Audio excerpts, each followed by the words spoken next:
அடகில் இருக்கும் தங்க நகைகளை மீட்டு 10 நிமிடங்களில் பிரைம் கோல்ட் ஹப் மூலம் அதிக விலைக்கு விற்க 7997990028 தொடர்பு கொள்ளவும். தமிழர்களின் நம்பர் 1 சாய்ஸ் தமிழ் மேட்ரிமோனி. ஆதரணையர்களுக்கு அன்பு வணக்கம். இன்று நம்மோடு ஓய்வு பெற்ற காவல்துறை அதிகாரியும் வழக்கறிஞருமான திருமிகு வரதராஜன் அவர்கள். வணக்கம் வரதராஜன் சார். சுப்ரீம் கோர்ட்ல ஒரு மிக முக்கியமான ஆர்டர் வந்திருக்கு. டாஸ்மார்க் வழக்கு சம்பந்தப்பட்ட விவகாரங்கள்ல இடி விசாரணை கூடாது, அதற்கு இடைக்கால தடை சுப்ரீம் கோர்ட் கொடுத்திருக்காங்க. நேற்றைக்கு சுப்ரீம் கோர்ட் கொடுத்த ஆர்டரை எப்படி பாக்குறீங்க? இதுல என்ன சார் சட்டம் என்ன சொல்லுது? நான் ஒரு வழக்கறிஞராக தான் இந்த கருத்தை பதிவு செய்ய விரும்புகிறேன். சுப்ரீம் கோர்ட்டு போட்ட ஆணைக்கு எனக்கு விளக்கம் சொல்றதுக்கு ஒரு சட்ட சம்பந்தப்பட்ட ஒரு பர்சன்கிறதுனால எனக்கு அந்த தகுதி இருக்குன்னு தான் நினைக்கிறேன். இதில் அரசியல் இல்லை, ஒன்றும் இல்லை. சுப்ரீம் கோர்ட்டு கொடுத்த இது ஸ்டே மிக மிக மிக பெரிய பிளண்டர்னு சொல்லுவாங்க, இமாலய தவறு. ஏன் சொல்றேன்னா, இதே சுப்ரீம் கோர்ட் இடைக்கால தடையை தான் சொல்றேன். அவங்க என்ன சட்டம் படிச்சிருக்காங்கன்னு எனக்கு தெரியல, நான் படித்த சட்டத்தை நான் சொல்றேன். இதே நிறைய வழக்குகளில் சுப்ரீம் கோர்ட் என்ன கொடுத்துருக்காங்க தெரியுமா? எப்போவுமே ஸ்டே கொடுக்குறீங்க, தடை கொடுக்குறீங்கன்னா எதிர்பக்கத்தில் இருக்கிறவங்களுடைய விவாதத்தை கேட்டு எதிர்பக்கத்தில் இருக்கக்கூடியவங்க பதில எழுத்துப்பூர்வமாக வாங்கி அதற்கப்புறம் தான் ஸ்டே கொடுக்கணும்னு இதே சுப்ரீம் கோர்ட்டு பல வழக்குகளில் சொல்லியிருக்காங்க. அப்புறம் எந்த ஒரு சட்டத்தின் அடிப்படையில் இந்த வழக்கில் மட்டும் அமலாக்கத்துறைக்கு விளக்கம் கொடுப்பதற்கு கால அவகாசம் கொடுக்காமல் நீங்க எப்படி ஸ்டே கொடுத்தீங்க? உங்க ஆர்டரை நீங்களே மீறுறீங்கிறது என்னுடைய முதல் கருத்து. சுப்ரீம் கோர்ட்டு இது தவறிட்டாங்க, சட்டத்துல மிகப்பெரிய தப்பு செஞ்சிருக்காங்க. இது ஒண்ணு. சரி. ரெண்டாவது, நீங்க பாத்தீங்கன்னா பொன்மாணிக்கவேலு வழக்கு சமீபத்தில் அவர் என்ன சொன்னாருன்னா, என் மேல விசாரிக்கிறதுக்கு தடை கொடுங்க அப்படின்னு ஹைகோர்ட்ல கேட்டார். ஹைகோர்ட் என்ன சொல்லிட்டாங்க? தடை கொடுத்துட்டாங்க. உடனே அவருக்கு எதிர்ப்பக்கம் இருக்கிறவங்க சுப்ரீம் கோர்ட்டுக்கு போனாங்க. சுப்ரீம் கோர்ட் என்ன சொல்லிச்சு? பொன்மாணிக்கவேலுல ஏன் விசாரிக்கவே கூடாதுன்னு கேட்குறீங்க? விசாரிக்கிறதுல என்ன தப்பு? நீங்க உங்க மேல தப்பு இல்லைன்னா விசாரணையை முடிச்சுட்டு வாங்க அப்படின்னு கேட்டாங்களா இல்லையா?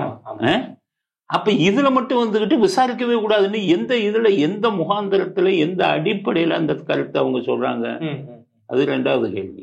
சரி, என்ன சொல்றாங்க அப்படின்னா, அந்த 2014 இருந்து 21 வரைக்கும் போடப்பட்ட எஃப்ஐஆர்ஸ் என்பது ஒரு தனி மனிதர்கள் மீது போடப்பட்ட எஃப்ஐஆர்ஸ், அதாவது டாஸ்மார்க்ல மது விற்கக்கூடிய சேல்ஸ்மேன்ஸ் மீது போடப்பட்ட எஃப்ஐஆர்ஸ்.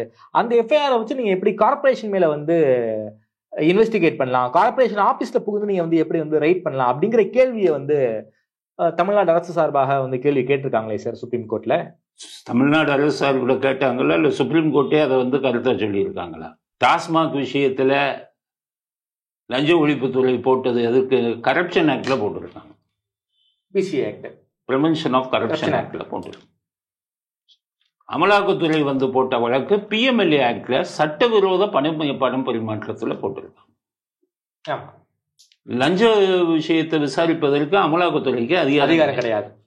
லஞ்சம் சம்பந்தமா ஒரு வழக்கு இருந்ததுன்னா அதுல எதுவும் சட்டவிரோத பண பரிமாற்றம் நடந்திருக்காங்கிறத பாக்குறதுக்கு அமலாக்கத்துறைக்கு முழு அதிகாரம் உண்டு. சுப்ரீம் கோர்ட்டு போய் சட்ட புத்தகத்தை படிக்க சொல்லும். நானும் வழக்கறிஞர். எனக்கு நான் 1987 பிஎல் முடிச்சார். அந்த இதுல தான் சொல்றேன், 38 வருஷம் ஆச்சு நான் முடிச்சு. அந்த அளவுக்கு சுப்ரீம் கோர்ட்ல இருக்கிற நீதிபதிகளே 87 முடிச்சவங்க இருக்க மாட்டாங்க. அந்த அனுபவத்தின் அடிப்படையில் சொல்றேன். சட்ட புத்தகத்தை போய் படிங்க. பிஎம்எல்ஏ ஆக்ட் வேற, கரப்ஷன் ஆக்ட் வேற. அதை போய் படிங்க. அவங்க பிஎம்எல்ஏ ஆக்ட்ல வந்திருக்காங்க. உங்களுக்கு என்ன விசாரிக்கிறதுக்கு கூடாதுன்னு சொல்றதுக்கு உங்களுக்கு என்ன அதிகாரம்? விசாரிச்சதுக்கு அப்புறம் தண்டனை கொடுத்துட்டா, தண்டனை வாங்கினவன் என்ன தப்பா தண்டிச்சுட்டாங்கன்னு கேட்டா அப்போ உங்க மூக்க நுழைங்க. விசாரிக்கவே கூடாதுன்னா என்ன அர்த்தம்னு கேட்கிறேன்.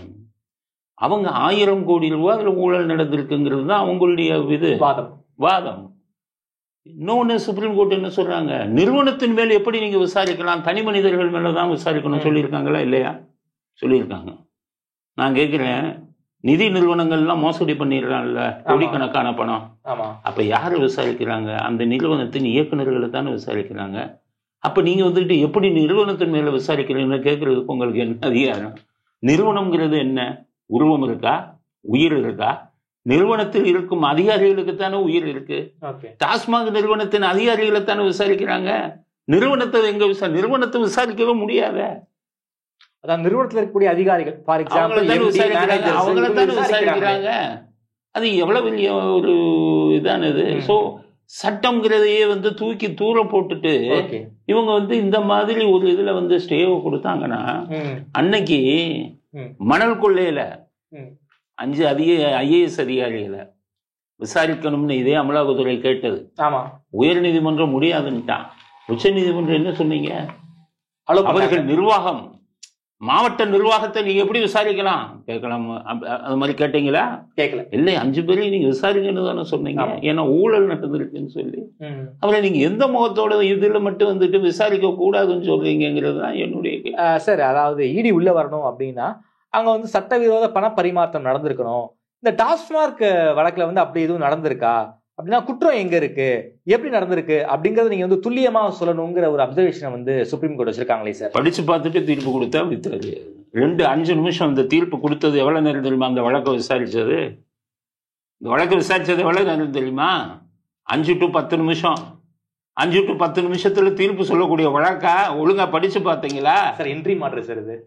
இன்டரிம் ஆர்டருக்கு ஸ்டே கொடுக்கறதுன்னா இது இருக்கணும், பிரைமா ஃபேசி இருக்கணும். ஒரு ஸ்டே நீங்க கொடுக்குறீங்கன்னா ஒரு தடை உத்தரவு பிரைமா ஃபேசி இருக்கான்னு பார்க்கணும். நீங்க பிரைமா ஃபேசினா அடிப்படை ஆதாரம் இதுக்கு இருக்கான்னு பார்க்கணும். கண்ணை மூடிட்டு கொடுத்துருவீங்களா? எப்படி கொடுத்தீங்க? அடிப்படை ஆதாரம் பார்த்தீங்களா? நீங்க கேட்டீங்கல்ல, ஆதாரம் இருக்கான்னு கேட்டீங்கல்ல. ஆதாரம் இருக்கா அப்படிங்கிறத பதில் சொல்வதற்கு அமலாக்கத்துறைக்கு நீங்க அது இது கொடுத்தீங்களா? டைமு, கால அவகாசம் கொடுத்தீங்களா?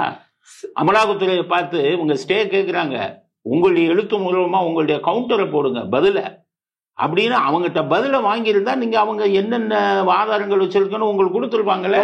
கொடுக்க சொல்லியிருக்காங்களே சார். அதுக்கு முன்னாடி ஸ்டே கொடுத்தது தப்பு. இது எக்ஸ்பார்ட்டி ஸ்டே தப்பு. இது சுப்ரீம் கோர்ட்டு போய் கிளாஸ் எடுக்கணுமான்னு கேட்கிறேன். நாங்கெல்லாம் தப்பு நீங்க கொடுத்தது. எப்படி கொடுத்தீங்கன்னா அதர் சைட கேட்க வேணாமா, அவனுக்கு வாய்ப்பு கொடுக்க வேணாமா?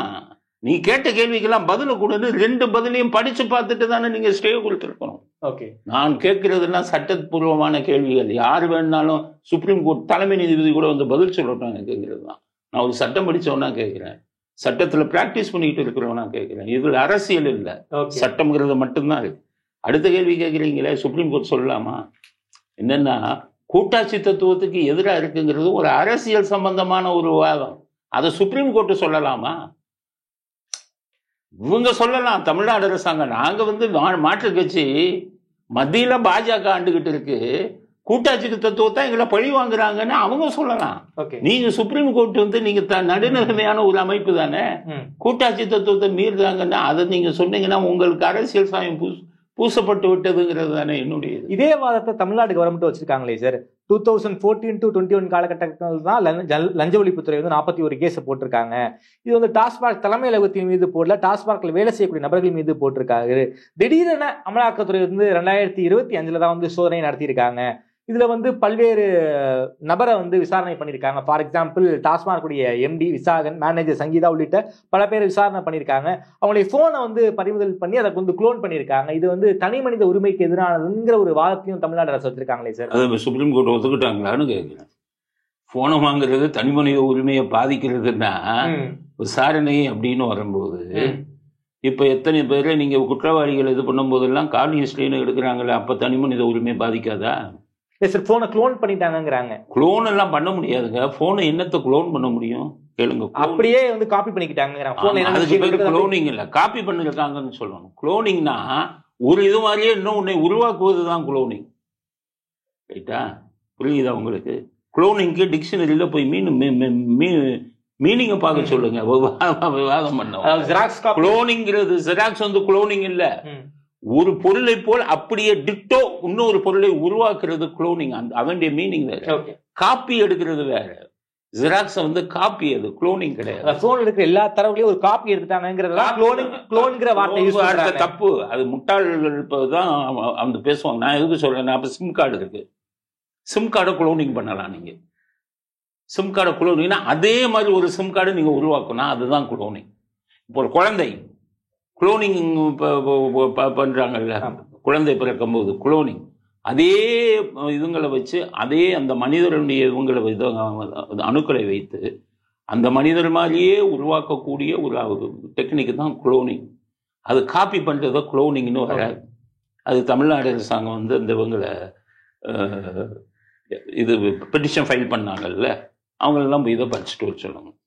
அதனால இதில் குளோனிங்கிற பேச்சு இல்லை.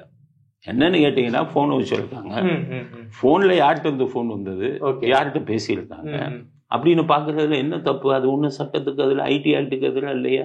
டெலிகிராஃப் ஆக்ட் எல்லாம் போய் படிச்சு பாருங்க, டெலிகிராஃப் ஆக்டுக்கு எதிராக இல்லையா? உங்க போனை டேப் பண்ணாதான் டெலிகிராஃப் ஆக்ட்ல அஃபென்ஸ். உங்க போனை பரிசு என்ன இருக்குன்னு பாக்குறது வந்து அது ஒரு என்ன தனி மனித உரிமை பேசுறீங்களே? தனி மனித உரிமைக்கு சட்டத்துல எங்க ப்ரொவிஷன் இருக்குன்னு கேட்க சொல்லுங்க. நம்ம இந்தியால தனி மனித உரிமைக்குன்னு ஒரு சட்டம் இருக்கான்னு கேட்க சொல்லுங்க. ஆர்டிகல் 20 தானே சார் சொல்லுது. ஆர்டிகல் 20 இதுல வந்துகிட்டு நீங்க வந்து என்ன தனி மனித உரிமை வராது. அந்த இது வேற நமக்குடைய ரைட்ஸ், ஃபண்டமெண்டல் ரைட்ஸ்ன்னு இருக்குல்ல இதுல, அது இந்திய அரசியலமா ஃபண்டமெண்டல் ரைட் வேற. தனி மனித உரிமைங்கிறது உங்க போனை எடுக்கிறதெல்லாம் தனி மனித உரிமைன்னு வராது. தனி மனித உரிமையில டேமேஜ் கேட்பாங்க, காம்பன்சேஷன் கேட்பாங்க. அதுல ஜெயிலு சட்டமே கிடையாது. படிச்சு பார்க்க தனி மனித உரிமை இதுங்கிறதே ஒரு இது கிடையாது, சட்டம் கிடையாது. டாஸ்மார்க் இஷ்யூவை பொறுத்த வரைக்கும் இடி வந்து வரம்பு மீறிட்டாங்கிற ஒரு பார்வையையும் சுப்ரீம் கோர்ட் வச்சிருக்காங்களே சார். வரம்பு மீறிட்டாங்களா இடி? என்ன வரம்பு மீறினாங்க? நான் என்ன கேட்குறேன், ஹைகோர்ட் வந்து விசாரிக்கலாம் அப்படின்னு சொல்லி ஆர்டர் கொடுத்தாங்களா இல்லையா? அப்போ ஹைகோர்ட்டு கொடுத்த ஆர்டர் படி விசாரிக்கிறது வரம்பை மீறினதா? மறுபடியும் சுப்ரீம் கோர்ட்டை போய் சட்டம் படிக்க சொல்லுங்க. உங்க கோர்ட்டு, உங்க ஹைகோர்ட்டு அதுல போட்டாங்க விசாரிக்க கூடாதுன்னு. பெஞ்ச், அது 2 ஜட்ஜு கொண்ட பெஞ்ச் விசாரிக்கலாம்னு சொல்லிட்டாங்க. நீங்க அதுலதான் அப்பீல் போயிருக்கீங்க. விசாரிக்கலாம் சொன்னதுக்கு அப்புறம் விசாரிப்பது எப்படி வரம்பு மீறுவதாகும்? சார், இடி வந்து ரொம்ப கடுமையான வந்து விஷயங்களை வந்து கவுண்டர் அஃபிடவிட்டாக தாக்கல் பண்ணும் போது ஸ்டே வெக்கேட் ஆகும் வாய்ப்பு இருக்குல்ல சார்? அது ஸ்டே வெக்கேட் அப்புறம் இருக்கட்டும். இப்ப வந்து 1.5 வெக்கேட் ஆயிடுச்சுன்னா இடி வந்து எங்கனாலும் போலாம். இப்ப 1.5 மாசம் இப்ப லீவு உச்ச நீதிமன்றத்துக்கு. May 26 ஓபன் ஆயிடும் சார். இன்னும் அங்க லீவே ஆரம்பிக்கல. அங்க வந்து லீவ் இன்னுமே தான் ஆரம்பிக்குது. நீங்க சொன்னது இது சென்னைக்கு தான் இது முடியுது. மேயோட May 31 சென்னைக்கு இது முடிஞ்சிருது. அதுக்கப்புறம் தான் வெக்கேஷன் வந்து சுப்ரீம் கோர்ட்டுக்கு. அங்கெல்லாம் வெயில் இன்னுமே தான் அதிகம். அதனால அந்த 1.5 மாசத்தை தள்ளிட்டு அதுவரை இவங்க ஆதாரங்களை அளிப்பாங்களா இல்லையா?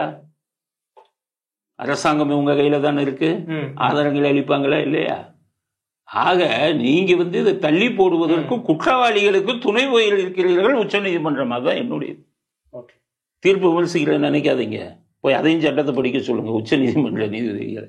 பப்ளிக் இன்ட்ரெஸ்ட்ல பேசினா அது இது வராது விமர்சனம். ஃபேர் கிரிட்டிசிசம் விமர்சனமே கிடையாது. ஃபேர் கிரிட்டிசிசம் எந்த தீர்ப்பை வேணாலும் பண்ணலாம். ஆக்டை அமெண்ட் பண்ணியாச்சு, கண்டெம்ட் ஆக்டை போய் படிக்க சொல்லுங்க. இன்னொன்று என்னன்னு கேட்டீங்கன்னா, பப்ளிக் இன்ட்ரெஸ்ட்ல பேசினா அது வந்து விமர்சனமாக ஆகுது. விமர்சனம் தப்பு இல்லை அப்படிங்கிறதுனால தான் நான் சட்டத்தின் அடிப்படையில் தான் பேசுறேன். அதனால இதெல்லாம் பேசுவதற்கு ஒரு சிட்டிசனா நமக்கு உரிமை இருக்குங்க. ஒரு வழக்கறிஞரா மட்டும் இல்ல, உங்களுக்கும் அந்த உரிமை. ஒரு சிட்டிசனுக்கு ஃபேர் கிரிட்டிசிசம் ஆஃப் ஜட்ஜ்மெண்ட் கொடுக்கலாம். அதுக்காக நீங்க என்னென்ன இஷ்டத்துக்கு ஜட்ஜ்மெண்ட் கொடுத்துட்டு போவீங்க? அப்ப நாங்க அதை பேசாம இருக்க முடியுமா? எங்களுக்குன்னு அதுக்கான உரிமை என்னன்னு கேட்டீங்கன்னா, மக்களை பாதிக்கக்கூடிய விஷயம், மக்களுக்கு மக்கள் பப்ளிக் இன்ட்ரெஸ்ட், மக்களை பாதுகாக்கக்கூடிய விஷயங்களை வந்து தீர்ப்பை விமர்சித்தே பேசலாம் அப்படிங்கிறது தான் இருக்கு. அதனாலதான் அவ்வளவு இதா தைரியமா இடியுடைய கவுண்டர் அஃபிடவிட்ல அந்த 1000 கோடி வந்து ரொம்ப தெளிவா சுப்ரீம் கோர்ட்ல போடுவாங்க போல இருக்கே சார். இடி இப்ப என்ன பண்ண போறாங்கன்னு சொல்றேன். இடி வந்து இந்த இதுவரை அவர்கள் வாங்கின இது கொள்முதல் எடுத்ததுல மிகப்பெரிய ஊழல் நடந்திருக்கு. அதே இடியே ஒரு அறிக்கை கொடுத்திருக்காங்க. என்னன்னா டெண்டர்லயும் ஊழல், இது பார்லயும் ஊழல் நடந்திருக்குன்னு கொடுத்திருக்காங்க. பார் அலாட்மெண்ட் இதுக்கெல்லாம் எழுத்துப்பூர்வமா வாங்கியிருக்காங்க. பேங்க் ஸ்டேட்மெண்ட் அவங்ககிட்ட இருக்கு. பணம் எப்படி கைமாறுச்சுன்னு இருக்கு. ஒரு குறிப்பிட்ட நபர், ஆளுங்கட்சியவருக்கு குறிப்பிட்ட நபர் ரத்தீஷ்ங்கிறவரை தான் அவங்க தேடுறாங்க. அந்த ரத்தீஷ்ங்கிறவர் தான் கொள்முதல் பண்றதுல வந்து முடிவுகளை எடுத்தார். அந்த ரத்தீஷ் அரசாங்கத்தின் நபர் இல்லை. இதெல்லாம் ஸ்டேட்மெண்டா கொடுத்துருக்காங்க விசாரணையில மொத்தவங்க எல்லாம். இவ்வளவு ஆதாரங்களையும் சுப்ரீம் கோர்ட்ல கொடுங்க. அதுக்கப்புறம் சுப்ரீம் கோர்ட் நீ விசாரிக்க கூடாதுன்னு சொல்லட்டும்ங்கிறேன். சுப்ரீம் கோர்ட்டுக்கு என்ன அதிகாரம் சொல்லுங்க. இவ்வளவு ஆதாரங்களையும் கொடுக்கட்டும். ஆனால் அரசியல் ரீதியாக இப்ப என்ன பண்ணுவாங்க, இந்த கால இடைவெளியை பயன்படுத்தி மத்திய அரசாங்கத்திடம் போய் வேண்டிய மந்திரிகள் எல்லாம் பிடிச்சு இதை ஆஃப் பண்றதுக்கு ட்ரை பண்ணுவாங்க சம்பந்தப்பட்டவர்கள். இந்த ஊழலை அரசியல் ரீதியாவும் பாஜக விடாதுல சார். 26 எப்படி சொல்றீங்க? 26ல ஏடிஎம்கே பாஜக அப்படிதான் இருப்பாங்க. நீங்க வந்துகிட்டு G2 இன்கம் டாக்ஸ் ரைடு அடிச்சாங்களா இல்லையா? முன்னாடி இடி ரைட் பண்ணாங்க. ஸ்டாலின் இங்க இருந்து போய் ஏர்போர்ட்ல ஒரு நிர்மலா சீதாராமனை பார்த்தாரா? அந்த டைம்ல பார்த்தாருங்கிற நியூஸ் படிச்சீங்களா? டெல்லி ஏர்போர்ட்டில் நிர்மலா சீதாராமன் ஸ்டாலின் சந்திப்பு அப்படின்னு அந்த G2 இன்கம் டாக்ஸ் ரைடு அடிக்கும் போது இவங்க போய் பார்த்த செய்தி வந்தது. அவர் பார்த்துட்டு வந்த மறுநாளே G2 நடத்தப்பட்ட இன்கம் டாக்ஸ் ரைடு நிறுத்தப்பட்டது. உண்மையா பொய்யானது? அப்ப அரசியல் ரீதியா அரசியல்வாதிகள் எப்படி போய்க்கிறாங்கன்னு. அதனால இது அரசியல் ரீதியா போய் அரசியல்வாதிகள் ஏதாச்சும் பண்ணி இவர்களின் வேகத்தை குறைப்பதற்கு வாய்ப்பு இருக்கு. ஆனால் சுப்ரீம் கோர்ட்டுங்கிறது ஒரு நடுநிலை பாடி, ஒரு நடுநிலை நிறுவனம், நீதிமன்றம். அவர்களுக்கு ஒரு பக்கம் சாயக்கூடாதுங்கிறது தான். இதில் தவறுதலாக தப்பானவர்கள் பக்கம் நீதிமன்றம், உயர்ச்ச நீதிமன்றம் சாய்ந்து விட்டது. 5 நிமிஷம் விசாரிச்சுட்டு ஒரு கேஸ்ல கொடுக்குறாங்கன்னா ஸ்டே எங்கேயுமே நடக்காது. நாங்க ஹைகோர்ட்ல எத்தனை ஸ்டே வாங்குறோம், எவ்வளவு கன்வின்ஸ் பண்ணணும் தெரியுமா ஜட்ஜ? எவ்வளவு பண்ணும். இது மாதிரி 1000 கோடிக்கெல்லாம் 5 நிமிஷத்துல விசாரிச்சுட்டு கொடுப்பீங்க. நாங்க வேடிக்கை பார்த்துட்டு ஆமா அது சுப்ரீம் கோர்ட்டு கொடுத்துருதுன்னு போயிடுவோமா? அதனால மக்கள் மன்றத்தில் உங்கள் நீங்க குற்றவாளிகள் என்ன பொறுத்தவரை உச்ச நீதிமன்றத்தில் தீர்ப்பை தப்பாக கொடுத்தால் நீங்கள் மக்கள் மன்றத்தின் முன் குற்றவாளிகள். நீங்க ஜட்ஜுங்களா இருந்தா கூட எங்களுக்கு கவலை இல்லை. நான் மக்கள் மன்றத்திலிருந்து பேசுறேன், மக்களுக்காக பேசுறேன். அதனால இது தவறு அப்படிங்கிறது தான் என்னுடைய கருத்து. ஹைகோர்ட்லயும் நேற்றுக்கு டாஸ்மார்க்களுக்கு பத்தி ரொம்ப ஒரு முக்கியமான அப்சர்வேஷன் கொடுத்திருக்காங்க சார்.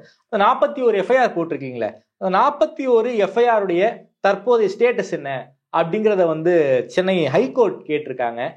ஒருத்தவர் தனிநபர் இந்த டாஸ்மார்க் ரைட்ஸ்லாம் நடந்த பிறகு எஃப்ஐஆர்ஸ் க்ளோஸ் பண்ண முயற்சி பண்றாங்க. அதை நம்ம ஹைகோர்ட்ல மனுவாவே போட்டிருக்காரு. அதுல ஒரு ஆர்டரை கொடுத்திருக்காங்க. சென்னை ஹைகோர்ட் இந்த கேஸை விட்டுற மாதிரி தெரியலையே சார். இந்த டாஸ்மார்க் விடுற மாதிரி தெரியலன்னா நீங்க தானே சொன்னீங்க 2014 இருந்து இந்த எஃப்ஐஆர் போடப்பட்டதுன்னு. இப்ப எத்தனை வருஷம் ஆச்சு? 10 வருஷம் ஆயிடுச்சு. கிட்ட 10 வருஷம் ஆச்சு. குற்றப்பத்திரிகை தாக்கல் செய்யணும்ல, பண்ணாங்களா? சார்ஜ் ஷீட் போடலையா சார்? வேற என்ன ஹைகோர்ட்டு கேட்கறான்னா நீங்க எல்லா அயோக்கியத்தனம் பண்ணுவீங்க, ஹைகோர்ட்டு கேட்க கூடாதா? ஹைகோர்ட் என்ன கேட்கிறான்? 11 வருஷமா என்னப்பா பண்ற சார்? சார்ஜ் ஷீட் போடாம காஷ் ஷீட் போக முடியாதுல்ல?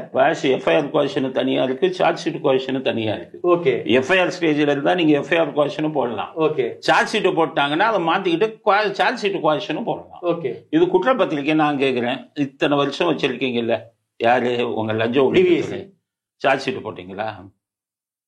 குற்றவாளிகளை விசாரிச்சீங்களா? நீதிமன்றத்தில் கொண்டு போய் நிறுத்தினீங்களா? இப்போது அந்த வழக்கின் நிலைமை என்ன? கேட்குமானா கேட்க மாட்டானா? நீ உட்காந்துக்கிட்டு வர்ற ஆளுங்கட்சிக்கெல்லாம் இவிஎன்டிசியில் ஜாட அடிச்சுக்கிட்டு வர்ற ஆளுங்கட்சிக்கு தகுந்தபடி ஆளுங்கட்சி எதிர்கட்சியா இருக்கும்போது அவங்க மேலே எஃப்ஐஆர் போடுவேன். அவனே ஆளுங்கட்சி வந்துட்டா அந்த கோர்ட்டுக்கு போய் அந்த ஆவணங்கள் சாட்சிகள் எதையுமே கொடுக்காம எல்லாம் விடுதலையாகி போயிடுவான். திமுக மந்திரிகள் அதிமுக ஆட்சி இருக்கும்போது எஃப்ஐஆர் போட்டான் லஞ்ச ஒழிப்புத்துறை. அதே திமுக ஆட்சிக்கு வந்தோடனே எல்லா வழக்கும் விடுதலையாச்சா இல்லையா? இப்ப தாமாக முன் வந்து ஹைகோர்ட்டை எடுத்துதானே அந்த வழக்கெல்லாம் திருப்பி விசாரிக்கிறாங்க. அப்ப உன்னுடைய நடுநிலைத்தன்மை என்ன? லஞ்ச ஒழிப்புத்துறையை நம்ப முடியுமா? நீ ஆளுங்கட்சி யார் வரையோ அவங்களுக்கு ஜாலியா அடிக்கிற இதுவா மாறிட்டா. அப்ப ஹைகோர்ட்டு கேட்பானா கேட்க மாட்டானா? ஹைகோர்ட் கேட்கறது ரைட்டு தானே. இதெல்லாம் சட்டப்பூர்வமா பாருங்க. நீங்க ஒரு கட்சியா இருப்பீங்க, நான் ஒரு கட்சியா இருப்பேன். தமிழ்நாட்டில் எத்தனையோ பேர் கட்சி இருப்பாங்க. எல்லாத்தையும் சொல்றேன், கட்சிங்களை தூக்கி போட்டுரு. மனசாட்சின்னு ஒண்ணு வச்சுக்கிட்டு நான் சொல்றதெல்லாம் கரெக்டானு கண்ணை மூடிக்கிட்டு யோசிச்சு பாரு. யோசிச்சு பார்த்து நான் சொல்றேன் ரைட்டா தப்பான்னு முடிவு பண்ண. கட்சி இங்க வைக்காத. இது பொது பிரச்சனைங்க, நாடு சம்பந்தப்பட்ட பிரச்சனை. டாஸ்மாகால எத்தனை உயிர்கள் அழிந்து கொண்டிருக்கிறது. டாஸ்மாக்கு அரசாங்கத்துக்கு வரும் வருமானம் 40,000 கோடி. அமித்ஷா சொல்றாரு இதுல ஊழல் ஒவ்வொரு வருஷத்துக்கும் 49,500 கோடி ஊழல்ங்கிறாரு. இந்த 49,500 கோடியும் தமிழ்நாடு அரசாங்கத்துக்கு வந்ததுன்னா 10 லட்சம் கோடி கடன் வாங்கியிருக்காங்கல்ல, அது 10 வருஷத்துல அடைச்சிடலாமே. ஒரு 10 வருஷத்துல ஒரு கிட்டத்தட்ட 49,000 கோடினா 1/2 லட்சம் கோடி வருது இல்ல. அப்ப 10 வருஷத்துல 5 லட்சம் கோடி கடன் அடைச்சிடலாம்ல நீங்க. அப்படியா செஞ்சீங்க? தனி மனிதர்களான அரசியல்வாதிகளான நீங்க சொல்லிட்டு போறீங்களே, அதுதானே நாட்டு மக்கள் கேட்கிற கேள்வி. அதுதானே ஏழை மக்கள் வாழும் நாடு. நீ கொடுக்குற 1000 ரூபாய்க்கு கியூல வந்து நிக்கிறானா? அப்ப வறுமை எந்த அளவுக்கு இருக்குன்னு பாருங்க மக்கள்கிட்ட. அப்படி இருக்கும்போது ஏழை மக்கள் நிறைந்த நாடு. இதுல கொள்ளையடிக்காதீங்க. வர்ற வருமானத்தை அரசாங்கத்துக்கு கொடுங்க. அதன் மூலம் ஏழைகளின் பசியை தீருங்க. எத்தனை பேர் வந்து நம்ம இவங்க சொல்லிட்டு இருக்காங்க வேலை வாய்ப்பு. கிராமத்துல போய் பாருங்க வறுமைனா என்னன்னு தெரியும். நம்ம நகரத்துல உட்காந்துக்கிட்டு இருக்கோம். அதனால் மனசாட்சியுடன் செயல்படுங்கள் அரசியல்வாதிகளுக்கு. நான் அதைத்தான் சொல்றேன். இதற்கு முன்னாடி எப்பவும் இவ்வளவு கொள்ளையடிக்கப்படலையா டாஸ்மாக்ல?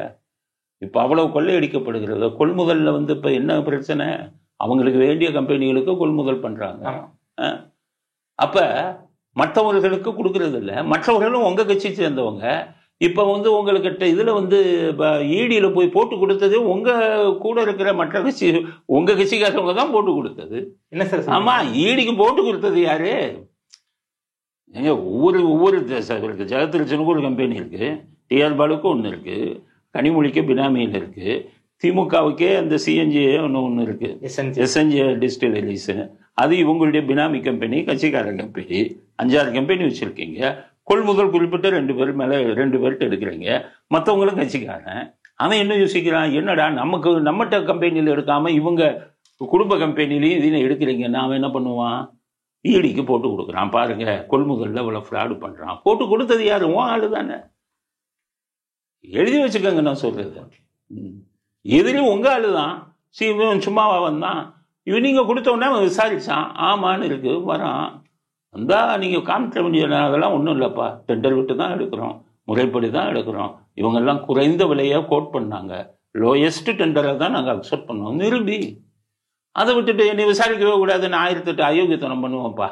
நீங்க விசாரிக்க கூடாதுன்னு சொன்னா என்ன நியாயம்? அதனால தான் சொல்லுவோம், உங்க பக்கம் நியாயம் இருந்தால் நானே உங்களுக்கு வரிந்து கட்டி பேசுவதற்கு தயார். உங்க பக்கம் நியாயம் ஈடி சொல்றான். இப்ப நான் சொன்னதெல்லாம் ஈடி சொன்ன பதில். கொள்முதல்ல மோசடி நடந்திருக்கு. சார், ஈடி கொடுக்கக்கூடிய கவுண்டர் அடிப்படையா வச்சு ஸ்டே வெக்கேட் ஆக வாய்ப்பு இருக்கா? வெக்கேட் ஆகணும். உச்ச நீதிமன்றம் கொடுத்தது தப்பு. எந்த ஒரு விதையும் விசாரிக்கவே கூடாதுன்னு சொல்வதற்கு உச்ச நீதிமன்றம் அல்ல, எந்த மன்றத்துக்கும் இந்த நாட்டில் வந்து அதிகாரம் கிடையாது. விசாரிக்கவே கூடாதுன்னு சொல்வதற்கு நீ யார்? குற்றவாளி வந்து தண்டிக்கப்பட்டால் நீ கேட்கலாம், தண்டிக்கப்பட்டது நியாயமா இல்லையாங்கிறத. பொன்மாணிக்கோளுக்கு மட்டும் விசாரிக்கலாங்கிறதுக்கு நீ என்ன சொன்ன? விசாரிப்பதில் என்ன தவறு கேட்டையா இல்லையா? ஏன் விசாரிக்கவே கூடாதுன்னு சொல்றீங்க அப்படின்னு சொன்னையா இல்லையா? அப்ப சொன்ன வாய் என்ன ஆகுறது? இப்ப இதே திருப்பி வேற இதுல கொடுக்குறீங்களே, விசாரிக்கவே கூடாதுன்னு எப்படி? அதைத்தான் சொல்றேன். உச்ச நீதிமன்றம் பயப்பண்ணுங்க. என்னடா போடுறான்னுட்டு என்ன சொல்லியிருக்கணும் தெரியுமா? தடை கேட்கிறாங்க. சரி, அவங்க மேல என்னென்ன ஆதாரங்கள் நீங்க எடுத்திருக்கீங்க, தடை கொடுக்க வேண்டியது அவசியமா இல்லையான்னு நாங்க முடிவு பண்றோம். இவங்களை அமலாக்கத்துறை, நீங்க இதுவரை விசாரிச்சு ஆதாரத்தை கொடுங்க, வாங்கு ஆதாரத்தெல்லாம் பாரு. ஆதாரத்துக்கு அடிப்படை விஷயம் இருந்ததுன்னா விசாரணையை தொடங்குங்கள்னு சொல்லு. எதையுமே விசாரிக்காம 5 நிமிஷத்துல விசாரிச்சுட்டு ஸ்டேன்னு போயிடுவேனா? இருக்கிறவெல்லாம் நாங்கெல்லாம் யாரு? மக்கள் மன்றத்துல நாங்கெல்லாம் என்ன ஏமாளிகளா? உங்க மேல எவ்வளவு மரியாதை வச்சிருக்கோம் உச்ச நீதிமன்றத்து மேல. நீங்க சொல்றதுதான் கடைசி இதுன்னு வச்சிருக்கோம்ல. அப்ப எவ்வளவு மனசாட்சி உறுத்தி நீங்க வந்து ஒவ்வொரு தீர்ப்பையும் வழங்கணும். அதற்காகத்தான் நாங்க சொல்லுகிறோம். என்னன்னு கேட்டீங்கன்னா, யார் வந்து தப்பை செய்தாலும் தப்புன்னு சொல்றதுக்கு இந்த நாட்டுல உரிமை இருக்குது, ஒரு ஜனநாயகம்.